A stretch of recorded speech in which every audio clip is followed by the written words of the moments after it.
On va dire les choses comme elles sont, sans Joss Whedon, il n'y aurait probablement jamais eu d'Avengers Infinity War.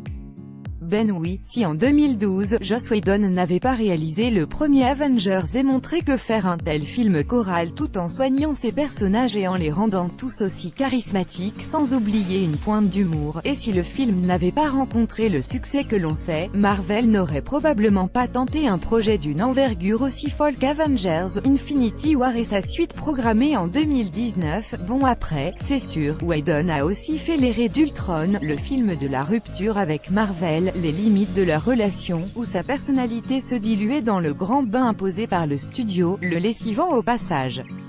Whedon est donc parti de Marvel, laissant ainsi le champ libre aux frères Russo pour se payer un autre projet infernal, chez DC cette fois, Justice League. Il y en a qu'ont vraiment pas de bol. Avec la sortie d'Infinity War dans toutes les salles du monde, et probablement de l'univers, on se demandait à nos heures perdues ce que pouvait bien penser Joss Whedon du film. Et c'est exactement ce que lui a demandé le Hollywood Reporter lors de la grande avant-première du film où il était convié. Une bonne occasion de lui demander ce qu'il pensait de l'univers qu'il avait créé et qui a déjà beaucoup changé. Je suis moins fatigué et sur les nerfs parce que je ne sais pas à quoi m'attendre. Vous savez, je suis un peu jaloux en réalité. Il y a les gardiens de la galaxie dans le film. Ils ont réussi à mettre à peu près tous les êtres humains qui ne soient pas Harry Potter dans l'histoire, donc c'est pour ça que je ne les envie pas. C'est pour ça aussi que j'avais dit que j'en ferais 2 et que j'arrêterais, mais j'aurais bien voulu moi aussi jouer avec tous ces personnages un tout petit peu, ben oui, sauf que non.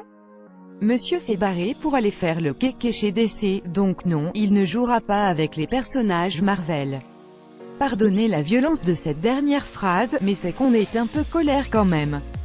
On aurait adoré que Joss Whedon s'occupe d'Infinity War, on pense même que ça aurait été le meilleur choix possible vu la teneur du scénario qui correspond en tout point à la sensibilité du réalisateur, qui n'a jamais été meilleur que dans ce genre de moment.